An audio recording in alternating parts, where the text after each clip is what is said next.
ঈদ উপলক্ষে মুক্তি পাওয়া সিয়াম আহমেদ অভিনীত জঙ্গলি সিনেমাটি ইতিমধ্যেই দর্শক মহলে তুমুল সাড়া ফেলেছে। মুক্তির পর থেকেই ছবিটির প্রতি দর্শকদের আগ্রহ বাড়ছে, সেই সঙ্গে বেড়েছে শোয়ের সংখ্যাও। স্টার সিনেপ্লেক্সের বিভিন্ন শাখায় বর্তমানে প্রতিদিনই হাউসফুল যাচ্ছে জঙ্গলির শো। শো বাড়লেও টিকিটের জন্য হাহাকার। প্রথম থেকেই সিনেমাটি দর্শকদের মধ্যে বিপুল আগ্রহ তৈরি করলেও কিছু বরাদ্দ সংকট ও দাগি ইস্যুর কারণে পর্যাপ্ত শো পাওয়া যাচ্ছিল না। অনেক দর্শকই টিকিট না পেয়ে ফিরে গেছেন। সেই চাহিদা মাথায় রেখেই সম্প্রতি স্টার সিনেপ্লেক্স কর্তৃপক্ষ বাড়িয়েছে জঙ্গলির শো এর সংখ্যা।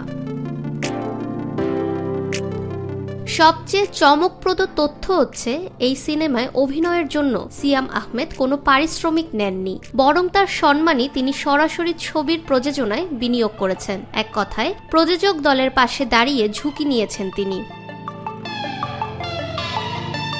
এক সাক্ষাৎকারে সিয়াম বলেন, আমরা যখন কাজ শুরু করেছিলাম তখন বাজেট নিয়ে কিছুটা টানাপোড়েন ছিল। আমি চেয়েছিলাম সিনেমার কোয়ালিটি যেন ভালো হয়, তাই সিদ্ধান্ত নেই পারিশ্রমিক না নিয়ে সেটা প্রোডাকশনে ইনভেস্ট করব। ভবিষ্যতে যদি লাভ হয় তাহলে সেখান থেকেই আমার অংশ নেব। তিনি আরও বলেন, আমি সিনেমার প্রযোজক না হলেও আমার পারিশ্রমিক সিনেমায় ঢেলে দিয়েছি। এটা এক প্রকার বিশ্বাস যে সিনেমাটা ভালো করলে দর্শক অবশ্যই সাড়া দেবে। জঙ্গলি এখন কেবল একটি সিনেমা নয়, বরং সিয়াম আহমেদের ঝুঁকি নেওয়ার সাহসিকতা ও দর্শকদের ভালোবাসায় সাফল্যের একটি দৃষ্টান্ত। ফাহমিদা বিনতে আনোয়ার, নিরপেক্ষ নিউজ ডেস্ক, ঢাকা।